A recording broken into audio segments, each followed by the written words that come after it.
अभी तक अपन ने क्या क्या लिख ली, कौन कौन सी संख्याएं लिख ली? प्राकृतिक, फिर पूर्ण संख्याएं, फिर सम संख्याएं, फिर विषम संख्याएं।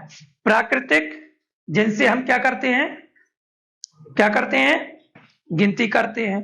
पूर्ण संख्याएं मतलब उन्हीं गिनती करने वाली संख्याओं में हम किसको शामिल कर लेते हैं? जीरो को, तो वो पूर्ण संख्याएं बन जाती हैं। सम संख्याएं मतलब जिनमें पूरा पूरा भाग, लेकिन आप पूरा पूरा भाग देते रहोगे, इतना टाइम रहेगा, तो फिर कैसे पहचानोगे? हाँ, कैसे? इकाई अंक पर हम किसको देखेंगे? कौन से अंकों को देखेंगे? जीरो को, या फिर 2 को, या फिर 4 को, या फिर 6 को, या फिर कोई एक अंक मिलेगा। सब अंक नहीं मिलेंगे, ये कोई एक अंक। अगर इनमें से कोई एक अंक है तो वो सम संख्या है। अगर विषम संख्या होगी तो क्या मिलेगा इकाई अंक पर? 1, या फिर 7, या फिर 9। इनमें से कोई एक अंक मिलेगा। अब इसके आगे दो संख्याएं और हैं। पहली है अभाज्य संख्या। चलो भाज्य लिख लो पहले बोलते हैं अपन कौन सी संख्या? भाज्य संख्या। भाज्य संख्या का मतलब क्या है? लिखना नहीं है, समझना है। भाज्य संख्या का मतलब क्या होगा? भाज्य संख्या का मतलब क्या होगा? अभी अपन बता रहे थे ना कि सम संख्या में हम काय का भाग देते हैं? कौन सी संख्या का? 2 का। अगर 2 का चला गया तो भाई सम संख्या है, और 2 का भाग नहीं गया तो वो कौन सी संख्या है? विषम संख्या है। तो भाग दे के भी पता कर सकते हैं, और हम परिभाषा से भी पता कर सकते हैं, इकाई अंक को देखकर भी पता कर सकते हैं कि सम है कि विषम है। अब लेकिन भाज्य संख्या में क्या होगा?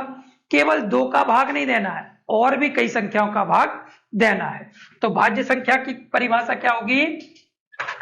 जिस संख्या में क्या होगी? जिस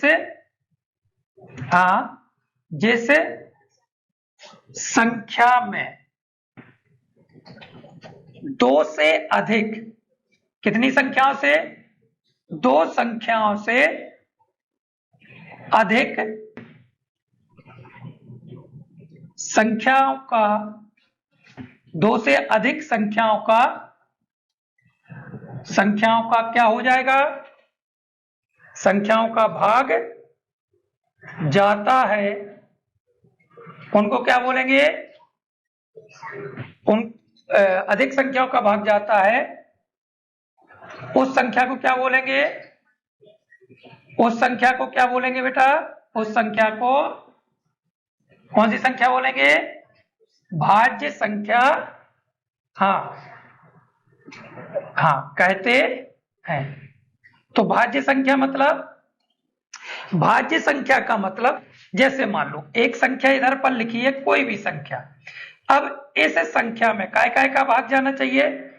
2 संख्याओं से अधिक। 2 संख्याएं कौन होंगी? वो एक तो होती है कौन सी? एक का भाग सब में जाता कि नहीं जाता? एक का भाग सब में जाएगा कि नहीं जाएगा? और दूसरी संख्या कौन सी होगी? दूसरी संख्या कौन सी होगी? दूसरी कौन सी? स्वयं वही खुद। जैसे मान लो 5 लिया, तो 5 में काय का भाग जाएगा? इसके अनुसार 1 का तो जाएगा ही जाएगा। सब में भाग जाता है 1 का कि नहीं जाता 1 का। फिर और 5 में काय का जाएगा? 5 का। तो स्वयं वही का मतलब कौन सी संख्या? जो संख्या में सवाल में दी है। स्वयं वही का मतलब जो संख्या सवाल में दी है। तो अभी कितनी संख्याओं का भाग जा रहा है? कितनी संख्याओं का भाग जा रहा? कितनी संख्याओं का? 2 का। 1 और स्वयं। 2 कहां है?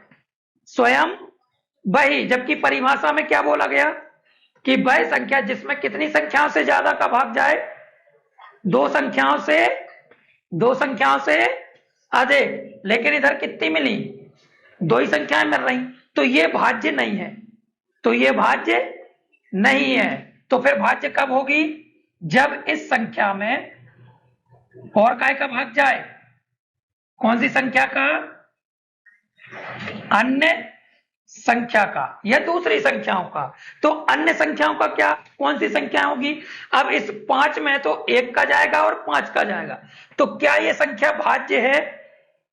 क्या ये संख्या भाज्य है? नहीं है, क्योंकि 1 का जा रहा और खुद का जा रहा, अन्य संख्या का भाग जा ही नहीं रहा। अब दूसरी संख्या ले लेते हैं, मान लो 4, मान लो ले लिया हमने 8। कौन सी संख्या ले ली? 8। लिखना नहीं है, हमने मना किया ना। सबसे पहले काय का भाग देंगे? काय का? काय का? 1 का। 1 से शुरू करेंगे तो 1 का तो चला जाएगा कितनी बार? 8 बार। 1 के बाद क्या आता है? हाँ, 1 के बाद क्या आता है? 2। तो 2 का कितनी बार जाएगा? 4 बार। 2 के बाद काय का जाएगा? 3 का जाएगा? नहीं जाएगा। फिर काय का जाएगा? 4 का जाएगा। कितनी बार? 2 बार। 4 के बाद काय का जाएगा? 6 का जाएगा। काय का? कितनी संख्याएं मिल गई? तो कितनी मिल गई? 1 2 3 4, 4 संख्याएं मिल गई। तो ये है परिभाषा इसकी। तो ये कौन सी संख्या हो गई? 8। कौन सी संख्या? भाज्य। क्यों? क्योंकि जिस संख्या में 2 संख्याओं से अधिक, तो वो पहली 2 संख्याएं कौन सी होती हैं? 1 और दूसरी कौन सी? स्वयं वही। तो 1 और 8 के अलावा 1 का तो जाएगा ही जाएगा, और काय का जाएगा? 8 का। लेकिन इनके अलावा और काय का जा रहा? 2 का भी जा रहा और 4 का भी जा रहा। इसलिए ये कौन सी संख्या हो गई? कौन सी? भाज्य हो गई। कौन सी संख्या हो गई? भाज्य। अब इसी का उल्टा है, कौन सी? कौन सी संख्या इसी का उल्टा? अभाज्य। इतना समझ में आ गया? तो ये 5 कौन सी होगी? भाज्य की अभाज्य? भाज्य तो है नहीं, तो कौन सी हो गई? कौन सी? अभाज्य संख्या। कौन सी संख्या? अभाज्य संख्या। तो अभाज्य संख्या की परिभाषा लिख लेते हैं। अभाज्य संख्या क्या होगी? अभाज्य संख्या की परिभाषा, जिस संख्या में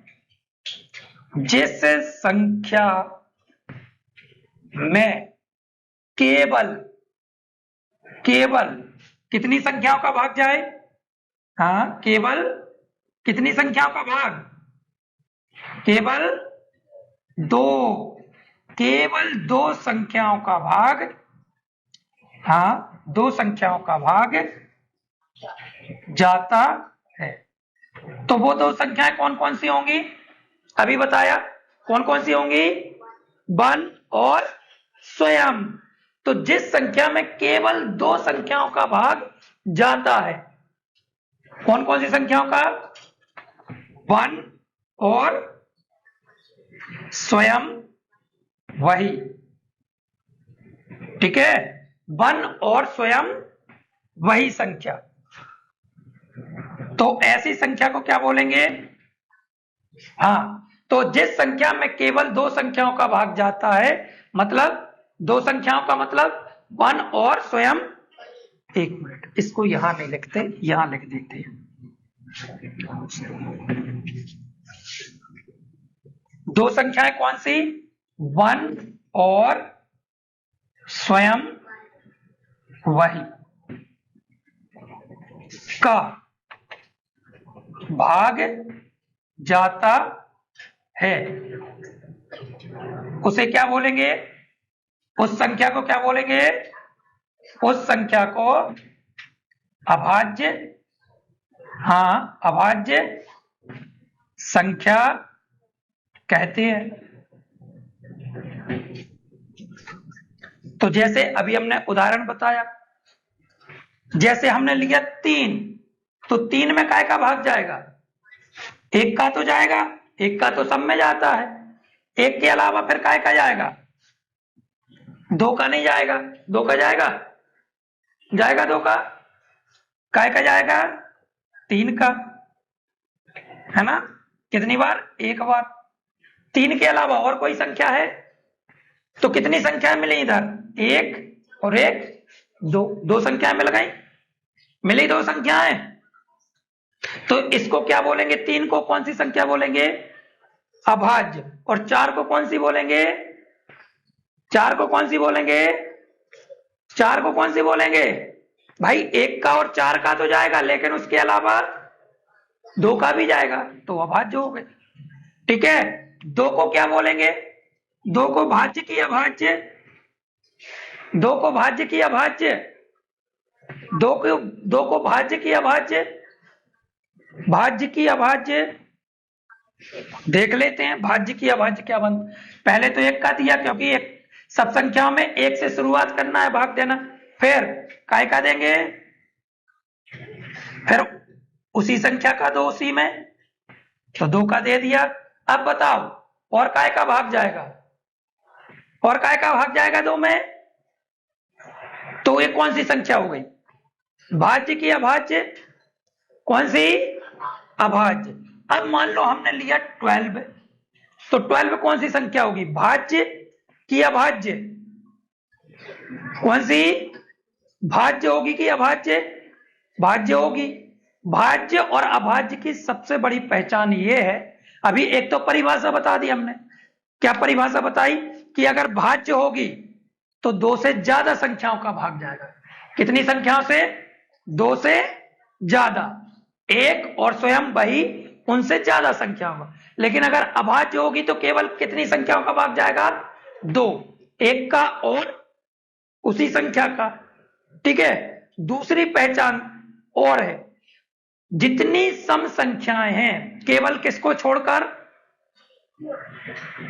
0 सम संख्या है, सम अंक है वो तो, हाँ, तो किस संख्या को छोड़कर, कौन सी सम संख्या को छोड़कर, 2 को, किसको छोड़कर, 2 को छोड़कर जितनी भी सम संख्याएं हैं अभाज्य होती ही नहीं है। तो ये कौन सी हो गई फिर, अब अभाज्य नहीं है तो क्या है फिर, ये कौन सी है, कौन सी, अभी तो बता दिया हमने, 2 को छोड़कर कोई भी सम संख्या अभाज्य नहीं होती है।